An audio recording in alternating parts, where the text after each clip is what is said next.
Hello everyone. तो इस video में हम cell cycle and cell division को वन शॉट में कंप्लीट करने वाले हैं। ठीक है, तो चलिए शुरू करते हैं। Every organism, even the largest, starts as a single cell. Growth and reproduction rely on cycles of division. तो कोई भी लिविंग ऑर्गेनिज्म के लिए जो फंडामेंटल कैरेक्टरिस्टिक्स होते हैं उनमें से एक होता है ग्रोथ और एक होता है रिप्रोडक्शन. राइट. अच्छा, ग्रोथ एंड रिप्रोडक्शन ये दोनों आउटकम होते हैं सेल डिवीजन के. राइट. ओके. तो एक सिंगल पेरेंट सेल से सेल डिवीजन होके ये मल्टीप्लाई करता है और फॉर्म करते हैं मिलियंस ऑफ सेल्स, जिससे बनता है living organism. Cell cycle and timing की बात करें तो the sequence of events by which a cell duplicates its genome, synthesizes other constituents and eventually divides. यानी कि द सीक्वेंस ऑफ इवेंट्स जिसमें by which a cell duplicates its genome, synthesizes other constituents and eventually divides, इसी को cell cycle बोला जाता है. Human cell cycle 24 hours में complete हो जाता है और ईस्ट सेल साइकिल 90 मिनट्स में कंप्लीट होता है. सेल डिवीजन प्रॉपर लास्ट करता है अबाउट 1 आवर, जिसमें से इंटरफेज 95% होता है साइकिल का. सेल साइकिल दो हिस्सों में डिवाइडेड होता है. इसमें एक फेज होता है इंटरफेज और एक फेज होता है एम फेज. इंटरफेज में सेल डिवाइड करने के लिए मेटाबॉलिकली ग्रो करता है और एम फेज में एक्चुअल डिवीजन होता है. एम फेज फर्दर डिवाइडेड होता है प्रोफेज, मेटाफेज, एनाफेज, टेलोफेज, और उसके बाद होता है साइटोकाइनेसिस. साइटोकाइनेसिस मतलब साइटोप्लाज्म का डिवीजन. तो सबसे पहले एक सेल जब डिवाइड करता है तो सबसे पहले उस पर मेटाबॉलिकली साइटोप्लाज्म में मेटाबॉलिकल ग्रोथ देखने को मिलेगा, जो इंटरफेज में देखने को मिलता है. वो तैयार करता है अपने आप को सेल डिवाइड करने के लिए. ठीक है. उसके बाद एक्चुअल सेल डिवीजन होता है. लेकिन सबसे पहले जब सेल डिवीजन होगा तब न्यूक्लियस का पहले डिवीजन होता है, जिसको बोलते हैं कैरियोकाइनेसिस. और कैरियोकाइनेसिस को ही इन फेजेस में डिवाइड किया जाता है: prophase, metaphase, anaphase and telophase. और उसके बाद जब कैरियोकाइनेसिस हो जाता है, यानी कि न्यूक्लियस डिवाइड हो जाते हैं, उसके बाद साइटोप्लाज्म का डिवीजन होता है, जिसको साइटोकाइनेसिस बोला जाता है. तो आप देख सकते हो यहाँ पे इंटरफेज में सेल ग्रोथ, यानी कि साइटोप्लाज्म में सेल का ग्रोथ होता है, is continuous, but DNA synthesis is restricted to one specific stage. इस पूरे इंटरफेज में साइटोप्लाज्म का ग्रोथ होता है, लेकिन डीएनए सिंथेसिस जो होता है ना, वो इंटरफेज में बस एक फेज में होता है, जिसको एस फेज बोला जाता है. ठीक. अच्छा, नेक्स्ट हम इंटरफेज को डिटेल में पढ़े तो इंटरफेज को द रेस्टिंग फेज भी बोला जाता है, या फिर प्रिपरेशन फेज, क्योंकि इस फेज में सेल अपने आप को प्रिपेयर करता है सेल डिवीजन के लिए, जिसमें सबसे पहले आता है G1 फेज यानी कि गैप 1 फेज, उसके बाद S फेज यानी कि सिंथेसिस फेज, और उसके बाद G2 फेज यानी कि गैप 2 फेज. G1 फेज में सेल मेटाबॉलिकली एक्टिव होता है, जिसमें कंटिन्यूअस ग्रोथ देखने को मिलता है साइटोप्लाज्म में, बट यहाँ पे कोई डीएनए रेप्लिकेट नहीं करता. इस फेज में डीएनए रेप्लिकेशन शुरू होता है न्यूक्लियस के अंदर, और सेंट्रियोल डुप्लीकेट्स करता है साइटोप्लाज्म में, एनिमल सेल के केस में. G2 फेज में प्रोटीन सिंथेसाइज होता है for mitosis and growth continue होता है. क्रूशियल नीट कॉन्सेप्ट की बात करें तो याद रखना, अमाउंट ऑफ डीएनए डबल हो जाता है 2C से 4C. अगर किसी सेल में अमाउंट ऑफ डीएनए को हम 2C सपोज करें तो फिर वो डबल होके 4C हो जाएगा, बट क्रोमोसोम का नंबर सेम रहता है, कोई इंक्रीज नहीं होता. अच्छा, कैसे ये होता है अगर मैं इसको डिटेल में समझाऊं तो मान लो कि ये एक क्रोमोसोम है, जिसमें बस एक क्रोमैटिड आपको देखने को मिल रहा है यहाँ पर. लेकिन इस फेज में क्या होगा, इस क्रोमोसोम का डुप्लीकेशन होगा, यानी कि यहाँ पे एक और क्रोमैटिड बन जाएगा, और इन दोनों को हम सिस्टर क्रोमैटिड्स बोलते हैं. ठीक है. अब पहले क्या था, पहले इस क्रोमोसोम में सपोज बस एक डीएनए था. ठीक है, इसको हम 2C बोलते हैं. सपोज इसको हम 2C बोल रहे हैं. लेकिन जब क्रोमोसोम में डुप्लीकेशन हुआ तब क्या हुआ, इसमें एक और डीएनए ऐसे आ गया. राइट. यानी कि 2C से डीएनए का कंटेंट 4C हो गया. लेकिन क्रोमोसोम अभी भी एक ही है, इस पूरे को हम एक ही क्रोमोसोम बोलेंगे. इसलिए डीएनए डुप्लीकेशन तो डीएनए का नंबर, डीएनए का अमाउंट डबल हो जाता है, लेकिन क्रोमोसोम सेम ही रहता है. राइट. ओके. तो amount of DNA doubles but chromosome number remains the same. Next हम द एग्जिट लेन यानी कि जी नॉट या फिर कोशेंट स्टेज के बारे में बात करते हैं। G1 स्टेज के बाद सेल या तो एस फेज में जा सकता है या फिर जी नॉट में एंटर कर सकता है। जी नॉट स्टेज में कोई सेल अगर कोई सेल एंटर कर गया तो वो सेल फर्दर डिवाइड नहीं करता। Cells that do not divide further exit the G1 phase to enter an inactive stage, और इस स्टेज को हम इनएक्टिव स्टेज बोलते हैं। कैरेक्टरिस्टिक्स क्या होगा? सेल मेटाबॉलिकली एक्टिव रहेगा, they are not dead, cell मरता नहीं है लेकिन से सेल्स और डिवाइड नहीं करते फर्दर। तो no for longer for proliferation unless called upon by the organism is requirement, organism's requirement. अगर ऑर्गेनिज्म का कोई रिक्वायरमेंट नहीं हुआ तो वो सेल फर्दर डिवाइड नहीं करेगा। इस स्टेज को जी नॉट बोला जाता है। जैसे कि heart cells do not exhibit cell division, कोई सेल डिवीजन नहीं करता, वो जी नॉट स्टेज में रहते हैं। Cells dividing only occasionally to replace injure dead cells, अगर कोई सेल डेड हो जाता है या फिर इंज्योर हो जाए तब ओकेजनली सेल्स रिप्लिकेट सेल्स यानी कि डिवाइड करते हैं। यानी कि वो सेल्स जी नॉट स्टेज में रहते हैं, मेटाबॉलिकली एक्टिव रहते हैं लेकिन डिवीजन नहीं करते। लेकिन जब कोई सेल डेड मर जाता है या फिर इंजरी होती है तो सेल को रिप्लेस करने के लिए तब वो जी नॉट से एस फेज में एंटर करते हैं। तो G1 से सेल्स के पास दो ऑप्शन होते हैं, एक एस फेज पे एंटर होना या फिर एक जी नॉट में। तो जो सेल्स डिवाइड नहीं करते फर्दर लेकिन मेटाबॉलिकली एक्टिव रहते हैं वो जी नॉट में एंटर करते हैं, और जो सेल डिवीजन करते हैं वो एस फेज में एंटर कर जाता है। Mitosis in animals is mostly restricted to diploid somatic cells, exception male honey bees are haploid. Mitosis जो सेल डिवीजन होता है ना वो एनिमल्स के अंदर सोमैटिक सेल्स यानी कि डिप्लॉयड सेल्स में रेस्ट्रिक्टेड रहता है, लेकिन एक एक्सेप्शन देखने को मिलता है मेल हनी बीज के केस में। मेल हनी बीज हैप्लॉयड होते हैं लेकिन वो माइटोसिस शो करते हैं। नेक्स्ट हम बात करते हैं क्रोमोसोम्स की। क्रोमोसोम्स में अगर आप देखो तो इनको क्रोमैटिड्स बोला जाता है। These are the chromatids. इन दोनों को हम सिस्टर क्रोमैटिड बोलेंगे। Sister chromatids identical DNA copies resulting from S phase. S phase में आइडेंटिकल डीएनए कॉपीज इनमें रहते हैं। बीच में मिडिल यहाँ पे जो एक प्राइमरी कॉन्स्ट्रिक्शन आपको देखने को मिल रहा है इसको हम सेंट्रोमियर बोलते हैं। The primary constriction holding sister chromatids together, जो सिस्टर क्रोमैटिड्स को एक साथ होल्ड करके रखते हैं। Kinetochores are the small disc shaped structures at the surface of the centromere. Centromere के सरफेस में जो स्मॉल डिस्क शेप्ड स्ट्रक्चर्स आपको देखने को मिल रहा है इनको काइनेटोकोर बोला जाता है। सेल डिवीजन के टाइम स्पिंडल फाइबर में क्रोमोसोम्स अटैच होते हैं इन्हीं काइनेटोकोर्स के द्वारा। Kinetochores, the attachment handles for spindle fiber. One chromosome, two chromatids. Post S phase, one centromere. S phase के बाद एक क्रोमोसोम होता है लेकिन एक क्रोमोसोम में दो क्रोमैटिड्स रहते हैं, सिस्टर क्रोमैटिड्स। नेक्स्ट हम एम फेज की बात करते हैं। एम फेज माइटोसिस में। अच्छा, तो सेल डिवीजन दो तरीके के होते हैं, एक माइटोसिस और एक मियोसिस। माइटोसिस में क्या होता है, हैप्लॉइड अगर सेल हो, ठीक है, तो वो डिवाइड करके दो हैप्लॉइड सेल्स ही बनाते हैं। लेकिन मियोसिस में अगर हैप्लॉइड सेल हो, सॉरी डिप्लॉइड सेल डिवाइड करके दो इक्वल एंड डिप्लॉइड सेल्स बनाते हैं, डॉटर सेल्स। लेकिन मियोसिस में डिप्लॉइड सेल से चार हैप्लॉइड सेल्स बनते हैं। इसको रिडक्शनल डिवीजन भी बोला जाता है। तो यहाँ पे एम फेज की बात करेंगे हम माइटोसिस में। सबसे पहले प्रोफेज के बारे में पढ़ते हैं। It is the equational division begins, क्योंकि एम फेज में डॉटर सेल्स भी हैप्लॉइड ही होते हैं और पेरेंट सेल भी हैप्लॉइड होता है, तो इसको इक्वेशनल डिवीजन भी बोला जाता है। ये आप देख सकते हो अर्ली प्रोफेज है जहाँ पे क्रोमैटिन मटेरियल ऐसे उलझा हुआ है, लेकिन लेट प्रोफेज में क्रोमोसोम्स बनने लगते हैं। क्रोमैटिन वो कंडेंस होने लगता है और क्रोमोसोम फॉर्म करने लगता है।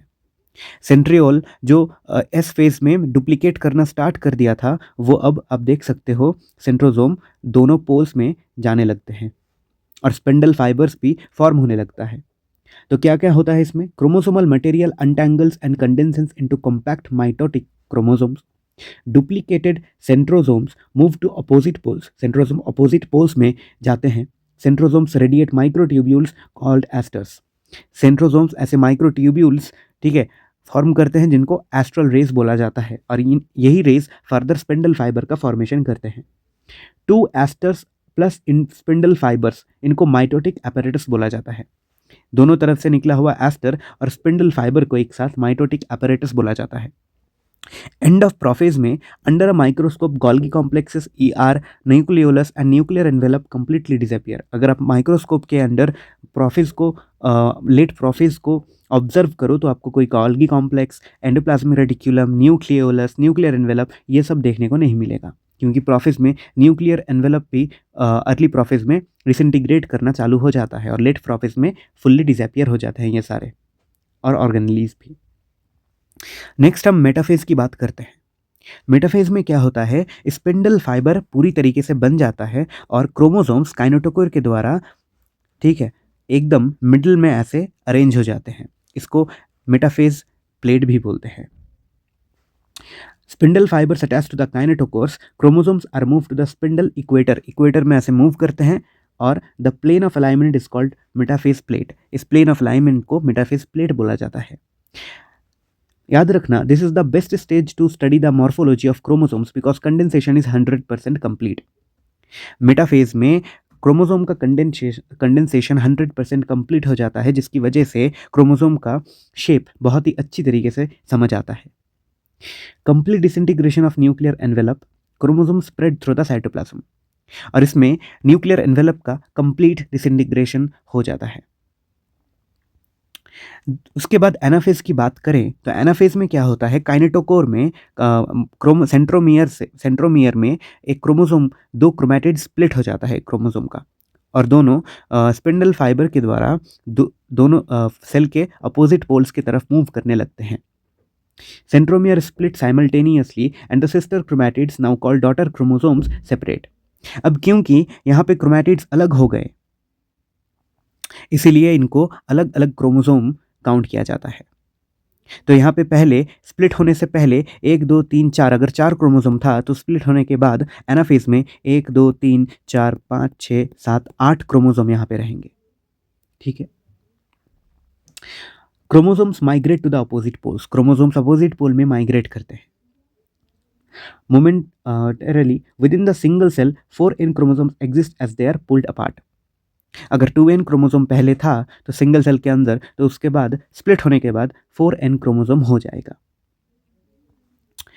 टीलोफेज की बात करें तो इसको रीबिल्डिंग स्टेज बोला जाता है। It is the reverse of prophase. Chromosomes reach poles and decondense, lose their individuality. Chromosomes poles में पहुंच के डीकंडेंस होते हैं और फिर से क्रोमैटिन मटेरियल बनने लगता है। न्यूक्लियर एनवेलप डेवलप होता है क्रोमोसोम्स के चारों तरफ। Nucleolus, Golgi complex and endoplasmic reticulum फिर से रिफॉर्म होने लगते हैं। कैरियोकाइनेसिस यानी कि nuclear division is now complete, resulting in 2 daughter nuclei within 1 cell. Karyokinesis इसके साथ कंप्लीट हो जाता है और एक सेल के अंदर 2 न्यूक्लियस हमें देखने को मिलते हैं। इसके बाद हमें देखने को मिलता है साइटोकाइनेसिस। साइटोकाइनेसिस में साइटोप्लाज्म का डिवीजन होता है, लेकिन एनिमल सेल में और प्लांट सेल में साइटोप्लाज्म का डिवीजन 2 अलग प्रोसेस से होते हैं।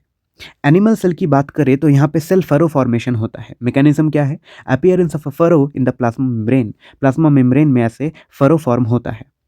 Deepens inward and joints in the central यानी कि सेंट्रीपेटल, यानी कि बाहर से अंदर की तरफ ये सेल फरो फॉर्म होने लगता है और प्लाज्मा मेम्ब्रेन फाइनली फ्यूज होके 2 अलग सेल का फॉर्मेशन कर देता है। लेकिन प्लांट सेल में क्या होता है, it is enclosed by an inextensible cell wall. Plant cell wall से ऐसे इनक्लोज्ड रहता है। मैकेनिज्म क्या होगा, इसलिए यहाँ पे फरो फॉर्मेशन नहीं होता। मैकेनिज्म होता है wall formation starts in the centre and grows outward. यहाँ पे एक मिडिल में वॉल फॉर्मेशन स्टार्ट होता है जो कि सेंटर से स्टार्ट होकर बाहर की तरफ एक्सटेंड करता है, इसीलिए इसको सेंट्रीफ्यूगल बोला जाता है। Starts as a precursor called the cell plate. Middle में सेल प्लेट फॉर्म होता है जो रिप्रेजेंट करता है मिडिल लैमेला को। जब ये सेल डिवाइड हो जाएगा, साइटोप्लाज्म अलग हो जाएंगे, तब यहाँ पे मिडिल लैमेला फॉर्मेशन हो जाएगा, यानी जो सेल प्लेट यहाँ पे फॉर्म हो रहा है वो फर्दर मिडिल लैमेला में कन्वर्ट हो जाएगा। So we can say that cell plate is a precursor to the middle lamella. If karyokinesis is not followed by the cytokinesis then multinucleate condition हो जाता है, जिसको सिंसाइटियम बोलते हैं। एक सेल के अंदर मल्टीपल न्यूक्लियस, जैसे कि एग्जाम्पल है liquid endosperm in coconut. Coconut में liquid endosperm is an example of syncytium. Next हम माइटोसिस की सिग्निफिकेंस की बात करें तो जेनेटिक आइडेंटिटी यानी कि usually restricted to diploid cells produces daughter cells with in identical genetic complements equational division. Mitosis में क्या होता है, जेनेटिक आइडेंटिटी मेंटेन होता है क्योंकि ये एक इक्वेशनल डिवीजन है जिसकी वजह से जितने क्रोमोसोम्स पेरेंट सेल में थे डॉटर सेल्स में उतने ही क्रोमोसोम्स होते हैं और डीएनए की कॉपीज भी सेम होती है, तो यहाँ पे जेनेटिक आइडेंटिटी मेंटेन होता है क्योंकि यहाँ पे कोई क्रॉसिंग ओवर या फिर जेनेटिक कोई यहाँ पे क्रॉसिंग ओवर नहीं हो रहा, इसीलिए कोई जेनेटिक कॉम्बिनेशन रिकॉम्बिनेशन नहीं हो रहा, तो प्लांट सेल के जेनेटिक जीनोम से डॉटर सेल का जीनोम पूरा मैच कर जाता है, इसीलिए इसको जेनेटिक आइडेंटिटी मेंटेन होता है इसमें।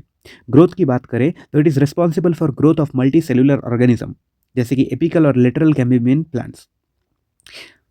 ठीक है, तो ये डिवीजन माइटोसिस डिवीजन रिस्पॉन्सिबल होता है प्लांट्स में ग्रोथ के लिए, एनिमल्स में ग्रोथ के लिए, यानी कि मल्टी सेलुलर ऑर्गेनिजम्स में ग्रोथ के लिए ये रिस्पॉन्सिबल होता है।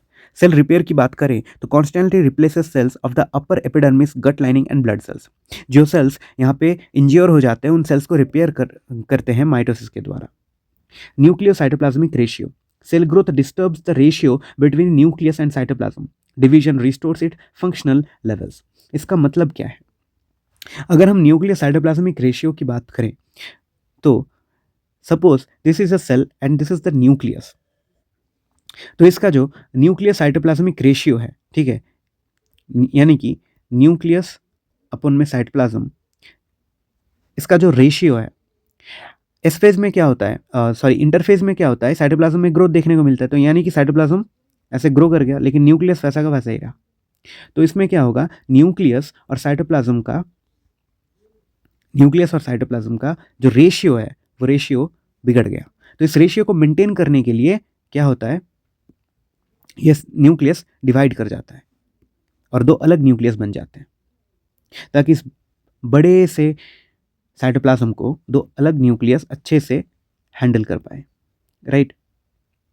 तो इसको ऐसे समझो, सपोज मैंने आपको कहा एक प्रेजेंटेशन बनाने के लिए 20 स्लाइड का, ठीक है, तो आप कैपेसिटी रखते हो 20 स्लाइड का एक प्रेजेंटेशन बनाने के लिए, लेकिन अगर मैं आपको कहूं कि आपको 40 स्लाइड बनाने होंगे, ठीक है, तो आप क्या करोगे, आपकी कैपेसिटी है 20 स्लाइड बनाने की, लेकिन मैंने आपको कहा 40 स्लाइड बनाने हैं, तो आप अपने दोस्त को लाओगे और उसको बोलोगे 20 स्लाइड बना के देने के लिए, यानी कि आप आपके काम को स्प्लिट कर रहे हो, डिवाइड कर रहे हो ताकि आसानी हो जाए। यहाँ पे भी वही हो रहा है, जब साइटोप्लाज्म का ग्रोथ हो गया, बढ़ गया, तो उसके बाद इस एक छोटे से न्यूक्लियस के लिए पॉसिबल नहीं हो रहा था सब कुछ मेंटेन करना, इसलिए न्यूक्लियस साइटोप्लाज्मिक रेशियो डिस्टर्ब हो गया। तो उसको मेंटेन करने के लिए न्यूक्लियस ने क्या किया, खुद को डिवाइड कर लिया और एक अलग न्यूक्लियस बना लिया ताकि दो अलग न्यूक्लियस इस बड़े से साइटोप्लाज्म को मेंटेन कर सके, उनके काम को, उनके ग्रोथ को, उनके मेटाबॉलिज्म को कंट्रोल कर सके। लेकिन उसके बाद क्या होगा, साइटोप्लाज्म डिवाइड हो गया और दो अलग सेल बन गए, ठीक है। तो न्यूक्लियस साइटोप्लाज्मिक रेशियो को मेंटेन करने के लिए सेल डिवाइड करता है। इसके बाद हम देखें तो मियोसिस की बात करते हैं, द रिडक्शनल डिवीजन, यानी कि डिप्लॉयड सेल अब डिवाइड करके 4 हैप्लॉयड डॉटर सेल बनाएंगे। Reduces chromosome number by half, यानी कि क्रोमोसोम नंबर रिड्यूस हो गया इसमें। प्रोड्यूस हैप्लॉयड डॉटर सेल्स जिसको गैमीट्स बोला जाता है। Ensures haploid phase in the life cycle में हैप्लॉयड फेज को इंश्योर करता है। Fertilization restores the diploid phase, अब ये जो डॉटर सेल यानी कि गैमिट बन गए, ये जब फर्टिलाइज करेंगे, सपोज जैसे कि मेल और फीमेल में गोनैड्स में होता है मियोसिस, राइट, स्पर्मेटोजेनेसिस और ऊजेनेसिस, मेल में स्पर्मेटोजेनेसिस, फीमेल में ऊजेनेसिस। तो मेल स्पर्म हैप्लॉयड हो जाता है, फीमेल ओवम हैप्लॉयड हो जाता है। जब वो फर्टिलाइज होता है फिर से डिप्लॉयड जाइगोट बनता है और डिप्लॉयड डिप्लॉयड जाइगोट बन जाता है और लाइफ साइकिल में डिप्लॉयड फेज फिर से रिस्टोर हो जाता है। तो फर्टिलाइजेशन रिस्टोर करता है डिप्लॉयड फेज को और मियोसिस क्या करता है, हैप्लॉयड फेज को ले आता है लाइफ साइकिल में। 2 सीक्वेंशियल साइकिल्स, मियोसिस 1 और मियोसिस 2। मियोसिस 1 को रिडक्शनल डिवीजन बोला जाता है क्योंकि इसमें क्रोमोसोम नंबर हाफ हो जाते हैं, और मियोसिस 2 में ये इक्वेशनल डिवीजन ही है माइटोसिस की तरह। इस एन से 2 इक्वल बन गए और इस वाले सेल से 2 डॉटर सेल बन जाएंगे और फाइनली हमें 4 हैप्लॉयड सेल्स, डॉटर सेल्स मिल जाएंगे। involves pairing of homologous chromosomes and recombination, which results in 4 haploid cells. तो मियोसिस में होमोलोगस क्रोमोसोम्स एक साथ पेयरिंग करते हैं और रिकॉम्बिनेशन यहाँ पे होता है, यानी कि जेनेटिक रिकॉम्बिनेशन होता है, क्रॉसिंग ओवर यहाँ पे देखने को मिलता है। प्रोफेज 1 की बात करें तो प्रोफेज 1 में हमें 5 फेजेस देखने को मिलते हैं, जिसको बोला जाता है leptotene, zygotene, pachytene, diplotene and diakinesis. इसको आप याद रख सकते हो lazy zebra ponder deeply, LZPPDD, leptotene, zygotene, pachytene, diplotene and diakinesis. Step 1 में लेप्टोटीन फेज में कॉम्पैक्टेशन होता है, chromosomes become gradually visible, chromosome condense होने लगते हैं। जाइगोटीन में क्या होता है, साइनेप्सिस होते हैं, साइनेप्सिस यानी कि होमोलोगस क्रोमोसोम्स पेयरिंग करते हैं, होमोलोगस क्रोमोसोम्स पेयर अप, उसको साइनेप्सिस बोला जाता है। सिनेप्टोनिमल कॉम्प्लेक्स फॉर्म होता है, इन होमोलोगस क्रोमोसोम के बीच एक कॉम्प्लेक्स फॉर्म हो जाता है जिसको सिनेप्टोनोमल कॉम्प्लेक्स बोलते हैं, और रिजल्ट होता है बाइवैलेंट या फिर टेट्राड, और इन दोनों क्रोमोसोम को एक साथ टेट्राड या फिर बाइवैलेंट बोला जाता है। पकाइटिन में रिकॉम्बिनेशन होता है, 4 chromatids distinctly visible, crossing over occurs at recombination nodules. Pachytene में क्रॉसिंग ओवर होते हैं, सिस्टर क्रोमैटिड्स के बीच क्रॉसिंग ओवर होता है, ठीक है, crossing over occurs at the recombination nodule. Diplotene की बात करें तो डिसोल्यूशन होता है सिनेप्टोनिमल कॉम्प्लेक्स का, सिनेप्टोनिमल कॉम्प्लेक्स डिसॉल्व हो जाता है और यहाँ पे कायास्माटा दिखने लगता है। Chromosome separate except at the crossover site forming X shaped chiasmata. Diakinesis की बात करें तो टर्मिनलाइजेशन ऑफ कायास्माटा होता है and moves to the end, chromosomes fully condense, nuclear envelope breaks down, chromosomes fully condense हो जाता है और न्यूक्लियर एनवेलप डिसइंटीग्रेट होता है। तो यहाँ पे क्रॉसिंग ओवर आपने देखा कि पकाइटिन स्टेज में क्रॉसिंग ओवर यानी कि जेनेटिक रिकॉम्बिनेशन हो गया सिस्टर क्रोमैटिड्स के बीच, जिसकी वजह से वेरिएशन देखने को मिलता है। इसलिए यहाँ पे डॉटर सेल्स का जीनोम आइडेंटिकल नहीं होता पेरेंट सेल के साथ। नेक्स्ट क्रॉसिंग ओवर को हम डीपली देखें तो कहाँ पे होता है क्रॉसिंग ओवर, तो it occurs with in during the pachytene of prophase 1 at recombination nodules. आप यहाँ पे देख सकते हो कि दोनों क्रोमोसोम के सिस्टर क्रोमैटिड्स के बीच ऐसे जेनेटिक मटेरियल का एक्सचेंज हो रहा है, इसे को क्रॉसिंग ओवर बोला जाता है। Definition, the exchange of genetic material between the 2 homologous chromosomes, it is called crossing over. It is an enzyme mediated process, the enzyme is recombinase. तो जो एंजाइम यहाँ पे इस प्रोसेस को करवाता है उस एंजाइम का नाम है recombinase. Results, leaves chromosomes genetically linked at crossover sites until they separate, ensuring genetic recombination in offspring. तो यहाँ पे क्रोमोसोम्स के बीच जेनेटिक रिकॉम्बिनेशन हो जाता है और वो एक साथ रहते हैं जब तक कि क्रोमोसोम सेपरेट नहीं हो जाते। फिनिशिंग ऑफ मियोसिस 1 की बात करें तो मेटाफेज 1, एनाफेज 1 एंड टेलोफेज 1। ठीक है, मेटाफेज 1 में क्या होता है, bivalent chromosomes align on the equatorial plate, microtubules attach to the homologous chromosomes.